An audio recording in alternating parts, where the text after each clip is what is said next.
Mathematics 10th class की book में से जो यूनिट नंबर 5 है उसका एक इंतहाई अहम क्वेश्चन समझते हैं। ये वो क्वेश्चन है जो बोर्ड इम्तिहान में अक्सर पूछा भी जाता है।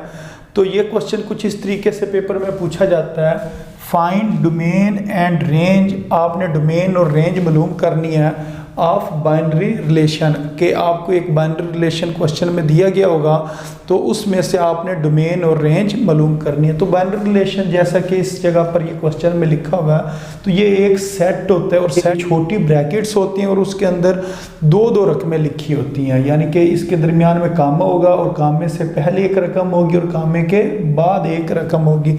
इस तरह ये छोटी ब्रैकेट्स के अंदर आपको टर्म्स दी गई होती हैं और ये एक सेट के अंदर लिखी होती है। इसको हम क्या कहते हैं? बाइनरी रिलेशन कहते हैं। तो इसमें से हमने डोमेन और रेंज मालूम करनी है। तो ये सिर्फ एक स्टेप के अंदर ये क्वेश्चन जो है ये सॉल्व हो जाएगा। मसलन डोमेन आप किस तरह से मालूम करेंगे? आप लिखेंगे डोमेन ऑफ आर। जो आर ये हमारे पास बाइनरी रिलेशन है, इसकी डोमेन किसके बराबर होगी? तो ये आपने याद रखना है। आपने एक सेट बनाना है और सेट के अंदर आपने कौन सी रकमें लिखनी है जो छोटी ब्रैकेट्स के शुरू में लिखी हुई हैं। तो ये जो छोटी ब्रैकेट्स अंदर बनी हुई हैं तो जो शुरू में लिखी है यानी कि दरमियान में काम है, जो काम में से पहले लिखा हुआ, तो इधर काम में से पहले क्या लिखा हुआ है? 1। तो इस जगह पर हम क्या लिख देंगे? 1 लिख देंगे। इधर अगर हम काम में से पहले देखें, ये जो दरमियान में काम है उससे पहले क्या लिखा हुआ है? 2। तो इस जगह पर हमने 2 लिख देना। उसके बाद इधर काम में से पहले क्या लिखा हुआ है? 3। तो इस जगह पर हम 3 लिख देंगे। और ये काम में से पहले क्या लिखा हुआ है? 4। तो इस जगह पर 4 आ जाएगा। तो डोमेन होती है पहले वाली रकम। अब आपने रेंज लिखनी है तो हम इधर लिखेंगे रेंज ऑफ आर। जो हमारे पास ये आर क्वेश्चन में गिवन सेट है तो इसकी जो रेंज है वो किसके बराबर होगी? रेंज होती है बाद वाली टर्म्स। तो अगर हम बाद में देखें, कामे के बाद क्या लिखा हुआ है? 1 लिखा हुआ है, इधर 3 लिखा हुआ है, इधर क्या लिखा हुआ है? 4 और इधर क्या लिखा हुआ है? 3। तो 3 2 टाइम्स लिखा हुआ है, बाकी 1 और 4 सिर्फ 1 टाइम्स लिखा हुआ है। तो इसका मतलब ये वाला 1 लिखेंगे, फिर 1 के बाद हमने क्या लिखना है? 3 लिखना है। 3 के बाद हमने क्या लिखना? 4। तो 4 के बाद अगर हम देखें तो इधर क्या लिखा हुआ है? 3 लिखा हुआ है। तो अगर सेम नंबर रिपीट हो जाए तो फिर उसको दोबारा नहीं लिखते हैं, क्योंकि सेट के अंदर हमने जो नंबर लिखने होते हैं वो सिर्फ और सिर्फ एक दफ़ा एक तरह का नंबर लिखना है। मसलन अगर 3 पहले हमने लिख दिया तो इस 3 को दोबारा हमने नहीं लिखना है। तो इस वजह से ये 3 लिखा हुआ है तो इसको हम इसी तरह ही लिखा रहने देंगे। मज़ीद एक दफ़ा दोबारा 3 या 3 को हमने नहीं लिखना है। तो इस तरीके से ये जो क्वेश्चन है इसने सॉल्व होना है। तो ये आपने याद रखना है, डोमेन से क्या मुराद है? फर्स्ट टर्म्स, यानी कि जो ब्रैकेट्स के अंदर स्मॉल ब्रैकेट्स में जो पहले नंबर पर लिखी हैं वो डोमेन होगी और जो बाद में लिखा होगा वो क्या होगा? रेंज। उससे वो जो नंबर होंगे उनसे जो सेट बनेगा वो वाला सेट क्या कहलाएगा? रेंज वाला सेट कहलाएगा। तो उम्मीद है आपको इस क्वेश्चन की समझ आ गई होगी। स्टूडेंट्स, अब इसके बाद जो इससे नेक्स्ट क्वेश्चन है उसको सॉल्व करते हैं। वो भी यही है कि find the domain and range of binary relation. तो आपने बाइनरी रिलेशन में से डोमेन और रेंज मालूम करनी है और ये आपको एक बाइनरी रिलेशन दिया गया। तो इसको आप इसी तरह करेंगे जिस तरह इससे पिछला क्वेश्चन किया।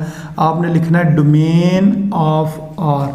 ये जो हमारे पास आर एक बाइनरी रिलेशन दिया गया है, इसकी जो डोमेन है वो किस चीज़ के बराबर होगी? आपने एक सेट बनाना है और सेट के अंदर आपने टर्म्स लिखनी है। कौन सी टर्म्स लिखनी है?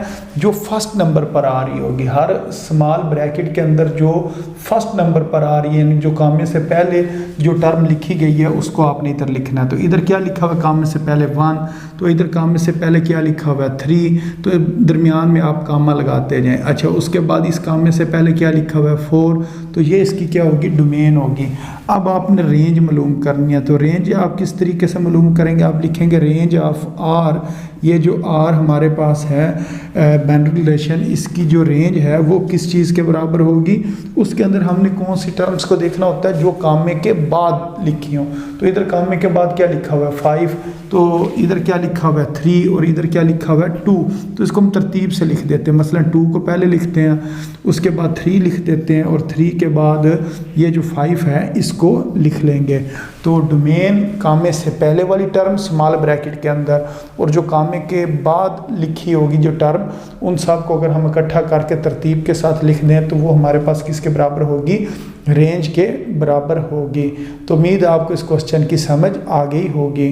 जी स्टूडेंट्स, अब इसके बाद जो इससे नेक्स्ट क्वेश्चन है उसको सॉल्व करते हैं। तो उसके अंदर भी आपने डोमेन और रेंज मालूम करनी है। आपके पास एक ये बाइनरी रिलेशन दिया गया है, तो इसमें से आप डोमेन आप किस तरीके से फाइंड करेंगे, आप इधर लिखेंगे डोमेन ऑफ आर, ये जो हमारे पास बाइनरी रिलेशन आर है, इसकी डोमेन किस चीज़ के बराबर होगी, जो सेट के अंदर जो स्मॉल ब्रैकेट्स हैं उनमें कामे से जो पहले लिखा हुआ है, हर कामे से पहले स्मॉल ब्रैकेट के अंदर, तो इधर क्या लिखा हुआ है 2 लिखा हुआ है, इधर कामे से पहले 3 लिखा हुआ है, इधर 4 लिखा हुआ है, तो इसका एक सेट बना देंगे 2, 3 और 4 का। तो ये हमारे पास क्या आ गई, डोमेन आ गई। अब इसी तरह अगर हम इसकी रेंज मालूम करना चाहें तो हम लिखेंगे रेंज ऑफ आर, ये किसके बराबर होगी, जो कामे के बाद जो टर्म्स लिखी गई हैं या नंबर्स लिखे गए हैं। तो इधर कामे के बाद क्या लिखा हुआ है 4, इधर कामे के बाद क्या लिखा हुआ है 6, और इधर कामे के बाद क्या लिखा हुआ है 8। तो 4, 6 और 8, इसका एक हम सेट बना देंगे। ये हमारे पास इसकी क्या आ जाएगी, रेंज आ जाएगी।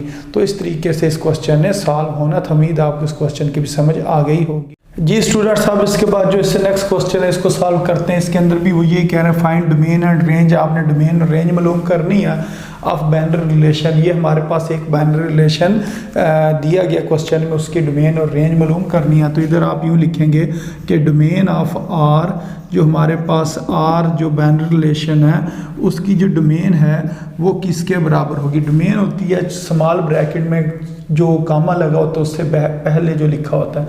तो इधर बी लिखा हुआ है, इधर सी लिखा हुआ है और इधर डी लिखा हुआ है। तो हम लिखेंगे इसकी जो डोमेन है आर की वो किसके बराबर है जी, बी के बराबर है, सी के बराबर है और डी के बराबर है। यानी कि इस सेट के अंदर ये 3 जो एलिमेंट्स हैं ये आपने लिखने हैं। तो इसी तरह अगर हम देखें रेंज की, अगर हम बात करें, हम लिखेंगे रेंज ऑफ आर, जो हमारे पास आर जो बाइनरी रिलेशन है इसकी रेंज किसके बराबर है। रेंज होती है बाद वाली टर्म्स।